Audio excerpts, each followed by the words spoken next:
Damn, I got too greedy. That last 2 million must be done it. Should we just let it go? I knew something was off with that deal. Now they are getting closer, though they think I don't know yet. This'll buy me some time. I still had a chance to leave and ensure they couldn't track me any further. Luckily, I had a plan for this. So who am I, and who's after me? Who I am now doesn't matter since this identity is about to disappear completely. In 2 hours, I'll become someone else entirely. The trail they are following will hit a dead end before they can figure out who I am or what I'm about to become. I am a hacker, a damn good one. I am also a very pissed-off hacker with a specific list of targets. I am hunting drug cartels. I monitor their bank accounts and anonymously provide incriminating evidence to the right authorities. I am responsible for the conviction of 4 politicians, at least 50 cops, a dozen soldiers in different countries, and more petty dealers than I can count. I also siphoned over $100 million from their coffers. Sure, I keep a percentage, but about 80% goes to various charities, most of them dealing with drug addiction and rehabilitation programs. Why? Because my little sister got involved with the wrong guy. I didn't like him, but she didn't listen. I did everything I could, but she made her choice. I tried my best to take care of her after our parents died. I've always been good with computers, but those 2 dark years after identifying her mutilated body took me from good to almost magical. I spent those 2 years alone in the basement of my parents' old house, learning dark secrets and how to manipulate them. I found back doors in most security programs. Somewhere during those years, some very harmful information about the gang of drug addicts who tortured and killed my sister fell into the hands of the DEA. Rival gangs got the info that the gang in question was using state evidence against others to cut a deal. The gangs moved faster than the cops, saving the government a lot of money on lawsuits. My pursuers were hired by the cartel. I relieved of about $30 million. I really should be stopped at $28 million, but then I discovered another small account. I knew something was wrong with it, but I was young, stupid, and still angry. As soon as the money passed through 40 different accounts in 6 countries, my anti-hacking program started raising alarm bells. Someone included a backtracking program on the account. They were looking for where the attack originated. It'll take time, but they'll have to go through about 100 IP addresses before they can even start the chain of bypass servers. I inserted the flash drive and made a few keystrokes and mouse clicks. The trail leading to me was effectively cut off with no way to obtain data. The abandoned building I lived in burned down from a homeless fire that got out of control. The hard drives and memory cards were burned in a fire in the desert, along with all my personal documents. Convinced it was impossible to get any information from the burning pile of debris, I got into the van and drove west. I arrived in Las Vegas 4 days later, 5 years later. "Darling, help me, the computer DA's acting up again," I called to my beautiful wife, Jenny. "Seriously, Tim, how can a 25-year-old man be so bad with computers? What would you do without me?" she said, quickly kissing the top of my head. A couple of quick clicks and keystrokes, and I was back to checking my email. "Dinner'll be ready in about half an hour," she said. "Thanks, dear," I replied, watching her return to the kitchen. It's been 2 years since Jenny and I got married. I couldn't believe how lucky I was. After leaving my previous life, I recreated myself. I worked as a truck driver for a local lumber mill. We were a union yard, so the wages were decent. I carefully withdrew a couple of $1,000s from one of my offshore accounts and bought a modest 3-bedroom house on about an acre of land. I built a secluded building next to the house to use as a store and warehouse. I also added a hidden room to restore and update my computer system. It was a small walk-through storage room with a raised floor that went up to access the stairs leading underground. It looked like a regular concrete floor. I decided to give up prosecuting dealers and cartels for a while. I had enough money stashed away in case I needed it, and it was prudent to disappear and let things cool off. However, I didn't want to lose my skills, and I needed to keep up with new technologies. The store was for my hobby of building old muscle cars.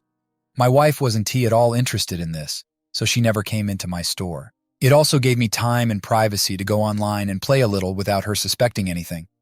You might be wondering why I am hiding this from her. The truth is, she knows me as a simple mechanic and truck driver who knows almost nothing about computers. Obviously, when I met her and we started dating, I couldn't just go out and introduce myself as a hacker named Ghost in the computer underground. First of all, the feds were looking for me. I committed several cybercrimes, and they wanted to lock me in a room and use my skills for their purposes. Secondly, there were some very bad criminal organizations that had me on their target list. If they caught me, my end would have been very ugly and extremely painful. How long would our relationship last after this? Do you even need to ask? After we got married, there were a few more things to do. It was for her protection. If she didn't know, they couldn't use her to get any information. No, it is better that she only knows the man she married. Okay, a little about my wife. First of all, she is the most beautiful woman on the planet, at least to me. I always read in these stories that every woman is always the most beautiful woman on the planet, and I wonder how there can be more than one. I'm not going to lie to you. To you, she may only be above average in appearance, but to me, she's a goddess. Different points of view and different touches. She's 5'6" tall, wavy coppery bronze hair down to mid-back, emerald green eyes, 34D breasts, a small waist with a flat tummy, slightly wide 40 hips with an ass to die for, long, slender-toned and tanned legs. She has a thin nose, high cheekbones, dimples when she smiles, full kissable lips, and a perfect chin, but not too prominent. So, how did we meet? I was working at the sawmill one afternoon when she came in. She needed a couple of boards to put up shelving in her new apartment. While we were choosing her order, she mentioned she wasn't very good with tools. I offered to come over after work and install the shelves for her. My price was that she'd buy the beer and let me do it for dinner the next night. After this, dinner turned into dancing. Sorry guys and girls, no wild sex here. The date ended with just a chaste kiss on the cheek. The truth was, I was really afraid of girls. Perhaps a little explanation is in order here. When I stole all that money from the cartel, I was a skinny 19-year-old, 6'1", 110-pound computer nerd. My sex life up to this point was non-existent. Since my arrival in Las Vegas, IV had a total of 3 experiences with prostitutes. The first one was quite disappointing. She stood on Fremont Street, I picked her up, we did it in the backseat of my car, but she acted like a robot. The second time was in a brothel in Pahrump. At least she acted like she cared. My third time was also in a brothel in Pahrump. This time I had the necessary funds. I paid for the whole night and made her really teach me how to please a woman. Now, I was dating a woman I liked. It wasn't tea until our 5th date that we had sex. I took her to dinner at the Stratosphere. From there, we moved to a hot dance club on the Strip. After a bottle of expensive wine with dinner and a few drinks at the club between dances for 2 hours, we returned to my house. I used to think she was beautiful, but without clothes, she was an absolute goddess. I didn't even have to ask. The wet sheets answered my questions about whether everything was okay. As long as I made her happy, I was fine. Apparently, the last prostitute I visited actually taught me well. I also spent a whole year playing sports. This, combined with my work, increased my muscle mass and endurance. I was now 6'1", 220 pounds. Of course, I considered myself a nerd. Another thing I should probably mention is that I really had no idea about the size of my manhood. I just assumed I was like everyone else. Of course, the prostitutes raved about my size, but they had to, right? I didn't believe them when they raved about my size. Jenny and I dated for about 6 months before I proposed to her. 6 months later, we got married. We were happy together. She worked as an accountant for a large national company with an office in Las Vegas. She made pretty good money there, and we combined our incomes to live a pretty good life. I never needed to dig into my secret accounts. We went to the best restaurants, saw shows, rode on a nice pontoon boat on the lake, and both drove nice cars. Our sex life was pretty good. On average, we met about 4 times a week. We didn't have kids yet, so our lovemaking took place almost all over the house, in the backyard, in the pool, and the hot tub. We loved the variety. Typically, after I got home from work, I'd go to my store and putter around for a couple of hours before dinner. I spent about half the time working on one of my machines and the other half in the hidden room playing on the computer. I didn't really do anything wrong. I just hacked into places I shouldn't have been. I never actually took anything or entered anything into the system. I kind of maintained my skills. Of course, I could steal a lot of data and money, but I didn't want to leave any traces. After dinner, we'd snuggle up on the couch and watch a movie before going to bed. Sometimes the bed included a couple of hours of sex before falling asleep. I continued to demonstrate my complete technological incompetence. After all, who would look at someone who can barely check his email and assume he is one of the world's most wanted hackers? All this time, I was hacking the computer systems of banks, governments, and large businesses. I also reconfigured the army of personal computer bots that I used to have. I masked my location by initiating my hacks from foreign servers, sometimes from several servers at the same time. About 6 months ago, I noticed Jenny was becoming a little more tense. It didn't really seem like that big of a deal, though. Sex had dropped from about 4 times a week to 2. She worked longer hours and was tired when she came home. Most of the time, she just went straight to the shower, ate dinner, and then went to bed. I asked her about it, and she said something about a big client they were trying to land. It seemed plausible. Sometimes she'd call me from her office on a Friday to say she was going to happy hour after work with a few of her coworkers. She'd done this enough times for me not to worry. After about 6 months, I asked how long it would last. I figured by this time they'd either have the client or lose it. Jenny told me it would probably take another week or 2 before things calmed down again.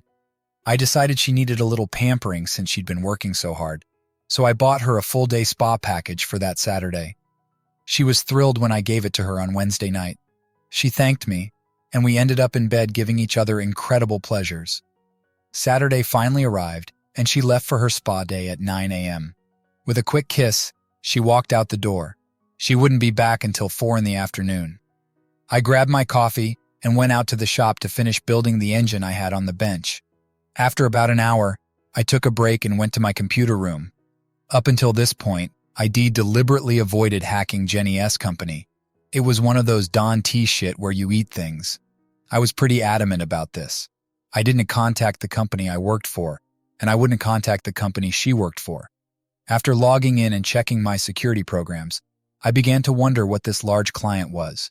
Maybe I should look into what it was, and maybe take a look at their servers to see what was there. Their security was Child S Play. I was in within a couple of minutes. First stop was Jenny S. computer. She was working on the project, so I could get some pointers in the right direction from there. Strange, there was nothing special about the new big client. I did a few searches using keywords like offer, new client quote, and a few others related to trying to land a new account. Nothing. I started looking through her folders. That S when I found a locked folder called Photos for Brad. Why does Jenny have a folder of photos for this little weasel? Yes, I knew who Brad was. ID met him several times at corporate events I went to with Jenny. I didn't really like him very much. Even though Jenny thought she was actually pretty good with computers, I had the folder open in seconds. To say I was shocked would be the understatement of the year. There were dozens of nude photographs of Jenny in her office. There were pictures of her having sex with another guy in different positions. The worst thing was, she even had photos of sexual games which she constantly denied me. I sat and stared blankly at the photographs. At that moment, I felt a part of me die. I soon came to my senses and started thinking about what to do as soon as she returned home. The divorce from this bitch was a foregone conclusion. I had a few hours left before she came home, so I continued to search for more information. I thought it probably started about 6 months ago when I first noticed a change in her. I opened her email and got an even bigger shock. Several of their email conversations revealed that this was a long-term affair. Apparently, they had been lovers for about a year before she met me. If that is the case, then why did she start dating me in the first place? What is happening? I found another email where she mentioned something about accounting errors with several of her large clients, as well as their own company. Then there was something about an offshore account. I switched to Brad S. computer. There were also photographs of Jenny. Several showed her in what appeared to be a motel room and in another man's bedroom. I needed more time to do this, so I ended up copying his and Jenny S. computers as well as their folders on the company network to a spare drive on my server. Out of habit, I checked the personnel folder on the server. I stopped for a minute when I saw my name on one of the folders. Before leaving the network, I installed some spyware on both computers as well as on the server. This would automatically redirect everything they did to my computer system. Needless to say, any work on my cars took a back seat for a while. Jenny returned from her spa day and thanked me with a long night of amazing sex. Yes, I was disgusted with her for what she did, but I am a guy. I wasn't going to miss the opportunity to have amazing sex with a beautiful, enthusiastic, and energetic woman. She could be the devil incarnate, and I'd still take advantage of it. Oh, exactly. To me, she was the devil incarnate. Sunday came, and I returned to my store. Jenny was sleeping when I got up, So I took the opportunity to open her phone and install spyware on it. Text messages would be secretly copied onto my computer system, and all phone calls would be monitored and digitally recorded on a separate hard drive. I would also be able to track everything she did online. Jenny left around 10 a.m. She said she was going to meet one of her friends to go shopping. She had the Find My Friends app disabled on her phone, so I hacked into her car's internal GPS to track her instead. Surprisingly, she actually went to the mall. After making sure she wouldn't return soon, I took her laptop. The first step was to copy everything on the laptop to another hard drive. I then downloaded a keylogger program and configured the camera for remote access. I didn't think I'd have much time before returning the laptop to where she left it, so I decided to quickly check her browser history. That's when I found the second email address. I also noticed she visited a bank in the Cayman Islands several times. I'd have to look at this later. I wiped some grease and oil off my hands and face to make it look like I was actually working on the car when I heard Jenny come home. Shower, dinner, movie, then bed. For a week, I maintained the appearance of being an ignorant, loving husband. Every evening, I'd go to the shop pretending to work on one of my cars for a couple of hours. In fact, I was sorting through mountains of information I'd collected. On Tuesday evening, I read an exchange between Jenny and Brad that caught my attention. Brad warned her about deleting the history on my laptop after using it. Why did she need my laptop? Of course, I set up my laptop to connect to servers as soon as I bought it, but I never thought about spying on myself. The next evening, as I was looking at the day's updates from their work computers, another stream of data started coming in. I quickly realized it was my personal laptop. Minimizing everything else, I began to look at the incoming stream. There appeared to be money transfers taking place. I turned on the laptop camera and moved the feed to another screen. Jenny was working on my computer. She also had Bluetooth in her ear. The microphone picked up her voice as she spoke. I used the third screen to start a live feed of her phone call. I watched and listened as Jenny, following Brad's instructions, transferred approximately $50,000 from a fictitious account at their company to a bank in the Cayman Islands, and they used my computer for this.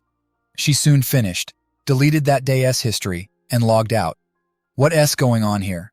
I hadn't had time to look through my personnel file from their HR folder yet. Then I found out I had been appointed as a computer security consultant. Brad apparently hired me since he was the head of their IT department. I also found several payments for my services. All of them, of course, went to the Cayman Islands account. Let's see. I was unknowingly hired as a computer security consultant. Jenny and Brad used my computer and IP address to transfer large sums of money from a fake account at their company to an offshore bank. Moreover, Jenny and Brad were having an affair before I even met Jenny. I began to understand that I was being pulled into something big. It was time to change gears. Now that I understood what was happening, I needed to see how bad it was and figure out what to do about it.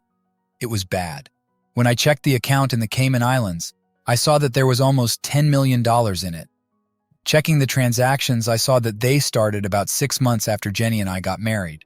They also not so subtly tried to hide which computer was used to steal the money. To make matters worse, digging deeper into my personal file revealed several red flags. Yeah, when the shit hit the fan, I was in the target zone. So what should I do about it now? Surprisingly, it wasn't that hard to act normal around this bitch. Did she want to fuck me? I enjoyed having her. As I started to really hate them both, what can I tell you? She's hot. Yes, I took every opportunity to have sex with her. The following Saturday, I went through her emails from the beginning of our relationship. That's when I found out that they had chosen me as their scapegoat from day one.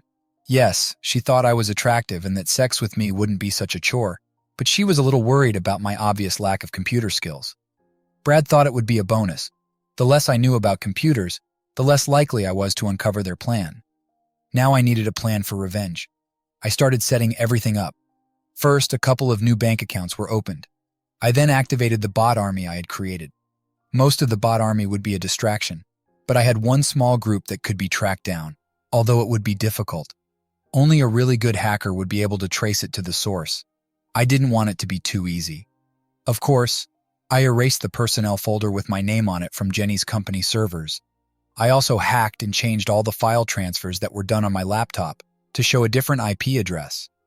To prevent this from happening again, I ran a very nasty virus on my laptop. and then disconnected it from my secret servers. Later that evening, when I went to check my email, I discovered that a virus had attacked my laptop from the spam I had opened and pretty much destroyed it. I wasn't surprised by the worry on Jenny's face when she saw what had happened. The next morning, I saw an exchange of messages between Jenny and Brad. Apparently, they were almost at the end of the scam. They just wanted 2 more transfers to get another $10 million before luring me into a trap. The plan was to suddenly discover the theft. Of course, since Jenny would be the only one who actually discovered this, she would lead the investigation. Brad, as the IT manager, would lead the cyber portion of the investigation. No wonder everything led straight to me. Jenny, of course, would file for divorce while I was in jail. Then, in about a year, she'd marry Brad. Of course, there would be some suspicion about Jenny's possible involvement, but she would point to her investigation, as well as her belief that I must have been hiding my knowledge of computers from her. Furthermore, it should be obvious that she was a victim, since I specifically targeted her and used her to gain access to the company's computer systems. They both laughed at the thought of me trying to answer questions about where the money went when I had no idea what the police were talking about. Jenny also said she would buy me a new laptop and that they could do the final transfers within the next 3 weeks. Now I knew what my deadline was. On Monday, I told my boss that I needed a week off to do some personal things. I had a lot of vacation time, so it wasn't a problem. I did some research on the internet to find the meanest, dirtiest, most aggressive shark of a divorce lawyer in town and made an appointment for the next day. They thought they had 3 weeks, but they'd be lucky if they lasted 2. Returning home, I turned on the computer and got to work. I logged into Brad's home computer. For an IT guy, you'd think he'd be smart enough to turn it off when he's not using it. No, all he did was turn off the monitor. I ran his computer through a server in Belarusia EUR. Not that it would really matter because the connection would be erased anyway. His computer would be the end of the road for anyone who follows it. The cartel I joined 5 years ago at least learned a thing or two about security. They changed their accounts and passwords but still use the same banks. Updated passwords only work if you don't store them on your personal computers, which are vulnerable to phishing software embedded in email links for products that any multimillionaire would want. This was just preliminary work. I'll wait until I'm done with Jenny before I go after Brad. Brad won't survive this, and I still need to use him to bring Jenny down. As usual, I went to my shop to work on my car. She actually left to run to Walmart and buy me a new laptop. While she was away, I did some preliminary work on the arrangement. It was important for her to be at home when she used the computer. If she could show that she was not at home, she would have an alibi. I couldn't let that happen. When she got home, she texted me that she had bought me a new laptop and said it would take her about an hour to set it up for me. I thanked her and got to work. First, I cut all ties with Brad. I hated her, but I still didn't want her to get hurt. Brad would probably be tortured and killed, but Jenny would just go to prison for the next couple of decades. Who knows? I used a separate server route to Jenny's laptop. There was no detour here, just a direct link to her work computer and then to the company servers. $20 million was transferred from the company to 4 different accounts in her name. Travel plans were then made. A one-way ticket was purchased for her to the Cayman Islands on Thursday morning. Before leaving her computer, I removed Brad from her contacts, erased all emails with him, and deleted all history from the account. Then I removed all my spyware. It was a risk, but I didn't think she'd have enough time to do anything too bad. Finally, I severed and erased the connection I had with her laptop. After all this, I remotely disabled the wireless router in the house. I had a separate one, and a much better one in the store. Of course, she didn't know this. The message popped up from the spyware I installed on her phone. Apparently, she had finished setting up the laptop for me when the internet disappeared. She was just about to use my computer for another transmission when the connection was lost. I laughed. While they were discussing the problem, I transferred all the money they had already stolen into new accounts that I created in Jenny's name. As soon as this account was empty, I closed it. The last thing I did was remove the spyware from Jenny's phone. I didn't know who would be looking at it later, and I didn't want anyone to know she was being watched. Then I closed everything and went to dinner. Tomorrow would be an interesting day, to say the least. Jenny was a little nervous when I walked in. She told me that my new computer was set up and ready, but that the internet was down. I wouldn't be able to log in or check my email. She had no idea how little of a problem this was for me. That evening, she was busy throughout the entire movie. Out of the corner of my eye, I watched her playing on her phone. I could almost feel her disappointment growing. I suspected she was trying to access the account and failing. She was also messaging someone. When I went to bed, I smiled. There was no sex that night. The next morning, I got up and left the house before Jenny left for work. Basically, I was just fooling around until I met with the lawyer. I was wondering how Jenny's day was going. However, in a couple of hours, I would find out everything. Finally, I was shown into my lawyer's office. You know those TV shows where a handsome lawyer in a very professional but extremely sexy suit walks into the courtroom and pretty much hands their opponent's ass to them on a silver platter? That was my lawyer. 5'6", tall, an angelic face, curves that would make a race car lose control, legs for miles, and a chest that would start a war. 2 minutes into the meeting, I could tell she was going to be a barracuda in the courtroom. You could almost hear your heart singing along with the choir in the room. After making sure everything was confidential, I explained that my wife had been cheating on me throughout our entire relationship. Next, I explained to her about the embezzlement and the frame-up. She asked how I knew about all this, and I gave her a partial answer. I didn't exactly lie, but I didn't tell her the whole truth. Okay, I lied like crazy. I told her that I was using my wife's laptop because mine wasn't working properly. That's when I saw a folder with a bunch of pornographic photos, and then found her emails to her lover. The emails documented her betrayal and their waste. I just wanted to get out of this marriage before all this shit hit the fan.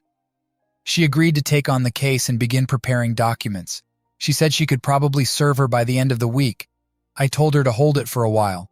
I suddenly had a better idea and didn't want to reveal too much too soon. We ended the meeting, and I went home, turned on my system, restarted my home Wi-Fi, and got to work. I left spyware running at Jenny's work.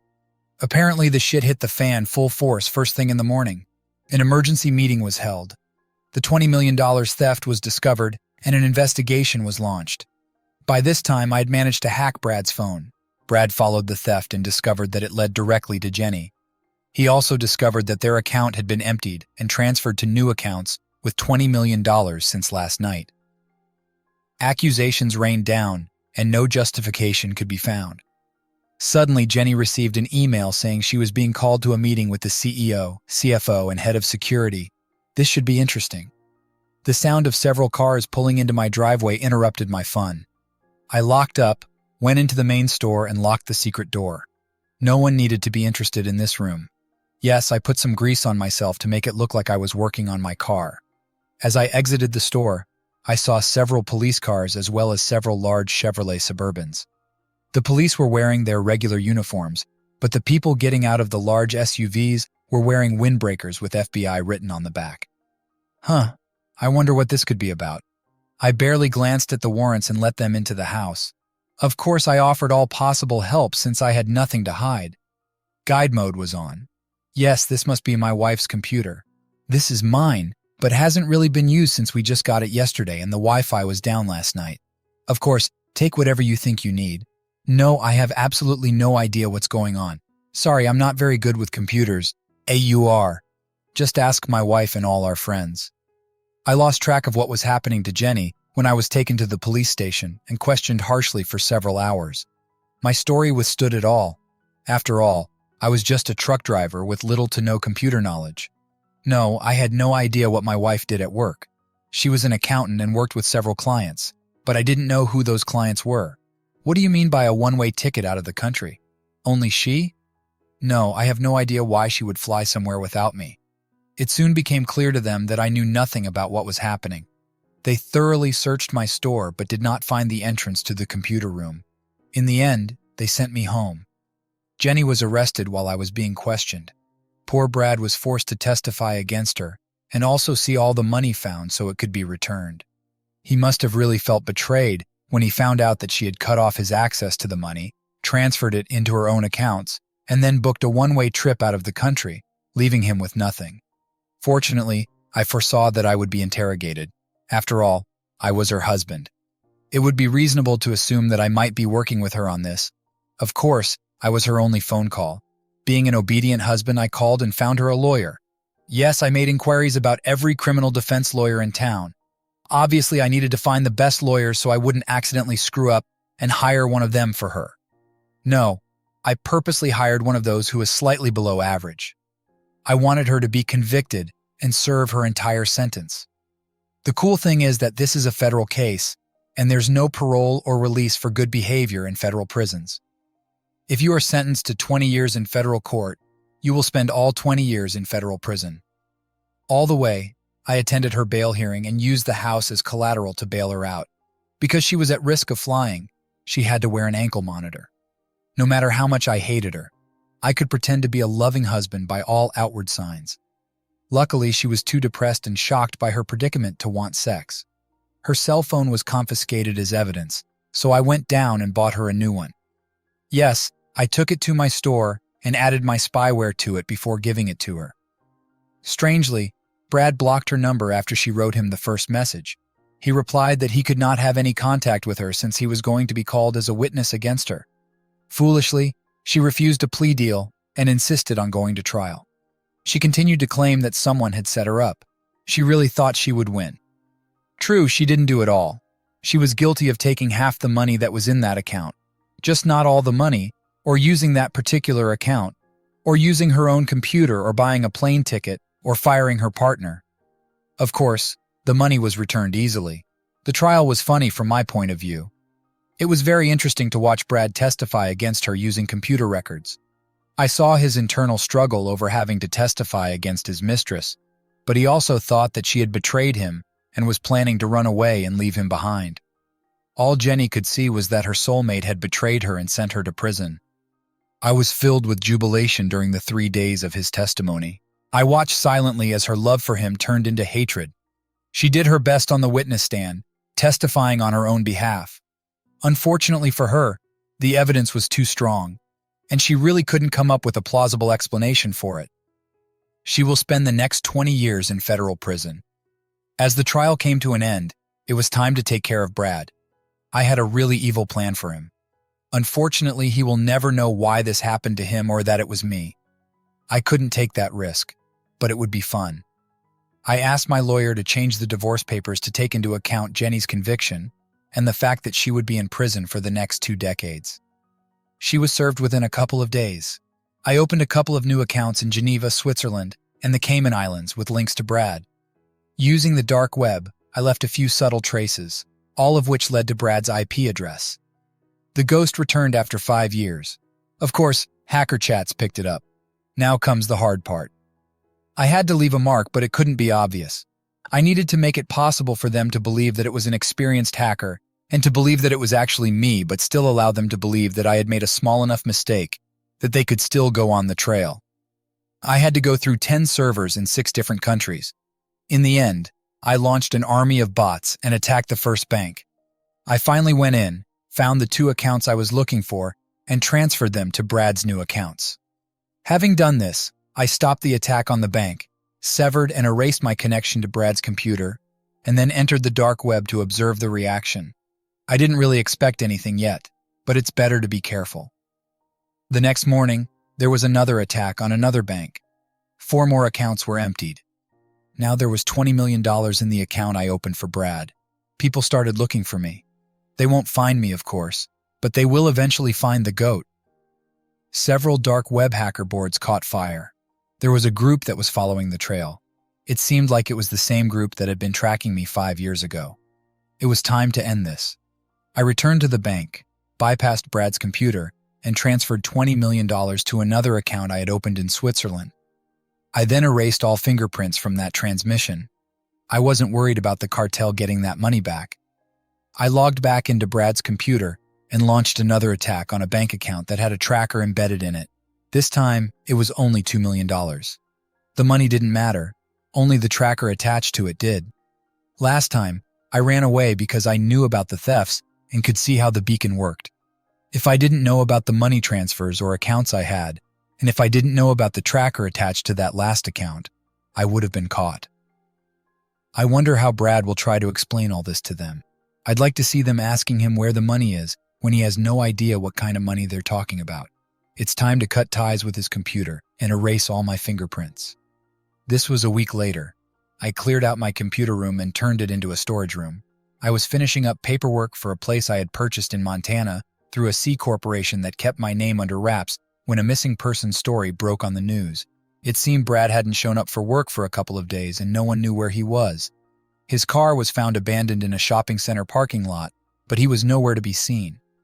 I wonder where he might be. Well, I needed to get back to packing. James, no! I screamed as they used the cattle prod again to torture me. I swear I don't know what you're talking about. Fuck, Mr. Ghost, this time you made a mistake. The tracking software led us straight to your computer. We found all the data on your computer. We recovered $2 million from the last hack, but we want to know where the remaining $20 million is, as well as the $30 million from 5 years ago. You tell us this, and we will kill you quickly. Keep lying to us, and it will only get worse. But I don't know! They grabbed me just as I was about to get into my car at the mall. I felt a needle prick in my neck, then nothing. I woke up a few hours later on a private jet, securely strapped to my seat. That's when the questions began. I had no idea what they were talking about. They kept calling me Ghost. They asked about the money they said I stole a few days ago. There were $20 million and another $30 million 5 years ago. They didn't believe me when I said I didn't know anything. I actually wet myself when I was shown the hard evidence on my personal computer. I could give them the answers they needed and die quickly. Otherwise, they would turn the rest of my much shorter life into pure agony. I screwed myself when I realized I had no answers to give them. Right now, I was hanging naked from the ceiling of a bunker somewhere deep in the jungles of Colombia. My legs were spread apart to give them access to my genitals with the help of the cattle prod. I've been here for 3 days already. On the first day, they beat me when I couldn't answer. On the second day, there was a whip. Today, it's a cattle prod in sensitive areas. I really wish I could give them answers. I really don't want to know what will happen tomorrow, or the day after tomorrow, or the day after that. Tim moving day. Brad left a little over a month ago. His tortured body was found on the side of a road in Colombia yesterday. Tim will disappear by the end of the day. I will accept my new identity after one more stop. I have already sent everything I took with me. All this was sent to a storage facility in Denver, paid for by a bank transfer from an anonymous account. Jenny was brought in and handcuffed to the table opposite me. She didn't look very good. Orange was definitely not her color. No makeup, her hair was a little disheveled, and she had bags under her eyes. Looks like she's not used to prison yet. So how are you holding up? I asked. Please, Tim, you have to help me. I didn't do what they said, she begged. Jenny, I sighed. I can't do anything for you. Besides, we're getting a divorce. Please, Tim, I didn't do this and I don't want a divorce. Just sign the papers. Jenny, everything is over. Please, Tim, just talk to Brad. See if you can get his help. He can help me. We were once friends. Please just ask him, she begged. Have you heard of Brad? I asked. No, I kept waiting for his visit, but he never came. Well, now he will never come. He was killed in Colombia. Apparently, the authorities believed that he stole a lot of money from one of the drug cartels. No, he couldn't do it, she said. He may not have known, but they seemed to think he knew. Now, Jenny, you really should just sign the divorce papers and forget about it. But you leave me with nothing, she exclaimed. Certainly you don't need anything here. You'll be here for the next 20 years. Please, Tim, you have to help me. I can't stay here. I need to get out of here. Please. It's time to let me tell you a story, Jenny. Perhaps this will help you. About 5 years ago, there was a really good hacker. They called him the Ghost. The hacker got this tag because he was good at covering his tracks. It was literally as if a ghost had invaded the computer system. So Ghost decided to go after some drug cartels. In fact, it was a personal mission. Over $30 million was stolen from one of the cartels before the cartel hired other hackers to track down the Phantom. Of course, the elusive man saw the trackers approaching and passed out before he was found. The Ghost disappeared and created a new life. The Ghost ceased to exist and ceased all computer activity except for some minor hacking of systems for practice and maintenance of technology. To everyone who knew him, he was quite computer illiterate. Even his wife didn't know who he really was. Yes, he fell in love and got married. He truly loved his wife with all his heart. After being married for 3 years, he accidentally discovered that his wife was not in love with him. He discovered that she had been cheating on him throughout their relationship with her real boyfriend. To make matters worse, he found out that his wife only married him so that she and her boyfriend could frame him to take the blame for the embezzlement they were committing. Her eyes were as big as saucers, and her skin turned completely white as I told her about their plan. So Ghost decided he couldn't let that happen and made a plan to get revenge on those two. First, he hacked into their computers, phones, and work network to obtain information. He then changed everything to remove his name from the frame and put all the evidence directly on his wife. He also made sure his wife's boyfriend believed she was cheating on him. The final nail for his wife was to force her lover to testify against her and put her in prison for many years, breaking their hearts and believing they were betrayed by another, almost in the same way that Phantom felt betrayed by his wife. "You," she exhaled. Now to continue. Since his wife was taken care of, it was time to go after her lover. After all, the cartel was still looking for the Phantom. Why not take revenge and make the cartel believe that they had finally caught their prey? Well, Ghost used his wife's lover's computer to hack and steal a ton of money from this cartel. Unfortunately for his wife's ex-boyfriend, Ghost was a little careless and made a small mistake. The Ghost didn't completely destroy the trail leading to the boyfriend's computer, so the cartel was able to trace the hack back to the boyfriend. Authorities believe the boyfriend was tortured for more than a month before he finally died. Unfortunately for the guy, he simply didn't have the information the cartel needed. None of this is actually real or plausible, much less provable, but I thought a fictional story like this might help you cope. True, I believe that you did not do exactly what the evidence says, but no, you are not even close to innocent. Now just sign the papers. Just think about what life would be like if the wrong person happened upon some information that shows you to be a prison snitch. I watched as her face turned from white to red. "You fucking bastard!" she screamed and rushed towards me. It is no coincidence that the guards attach handcuffs to the table. The chains are short enough that the prisoner cannot reach someone on the other side of the table. I walked out as they dragged her away, screaming. I got into a cheap disposable car and drove to the mall. After parking, I left Tim in the car and walked to the other side where my real car was waiting for me with my new identity. I drove away. Sure, here's the final part. With my new identity secured, I drove to my new life in Montana. My past was behind me and my future was now something I could shape however I wanted. The pain from Jenny S.'s betrayal still lingered, but it was dulled by the satisfaction of seeing justice served, even if it was my twisted version of it.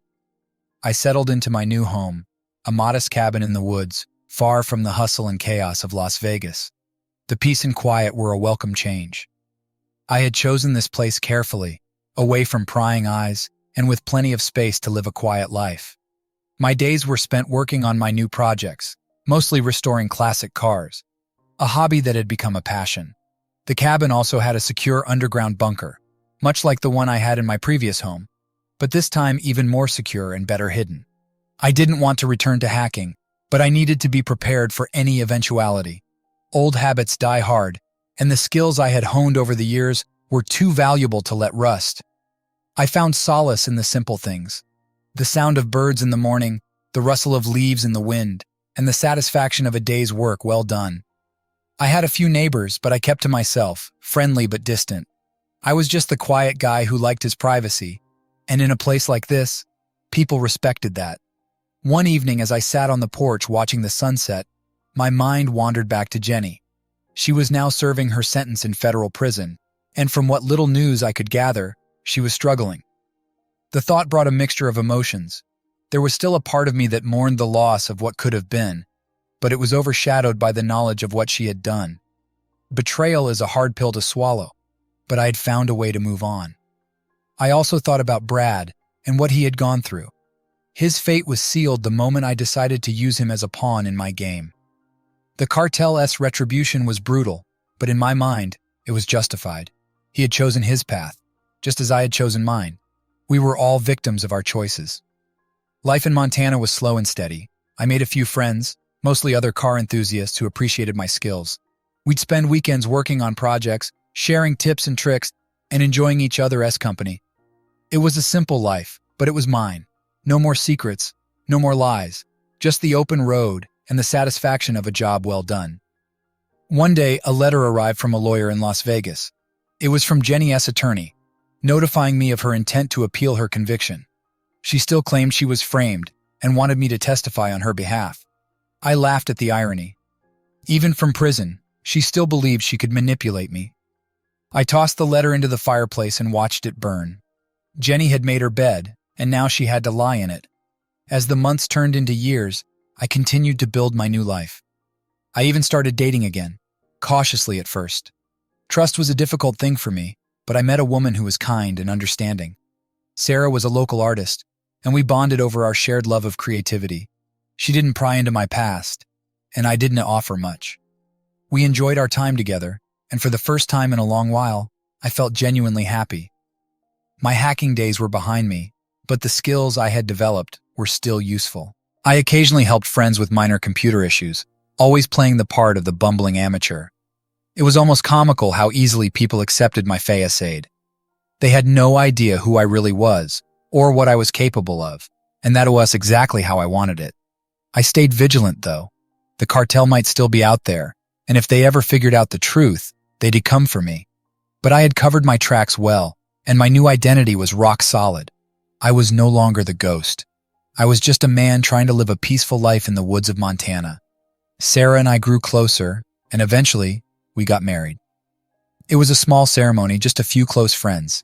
No grand declarations, just a quiet promise to be there for each other. She brought light back into my life, and for that I was grateful. Years passed, and my past became a distant memory. The ghost of who I was faded, replaced by the man I had become. I found peace in the quiet moments, joy in the simple pleasures, and love in the arms of a woman who accepted me for who I was, not who I had been. Life had a funny way of coming full circle. I had started as a young hacker seeking revenge, and now I was a man who had found redemption in the most unexpected of places. My journey had been long and filled with pain, but it had led me here, to a place where I could finally be myself. And so as I watched the sunset over the Montana mountains, I knew that I had finally found my home. The ghosts of my past were gone, and in their place was a future filled with hope and possibility.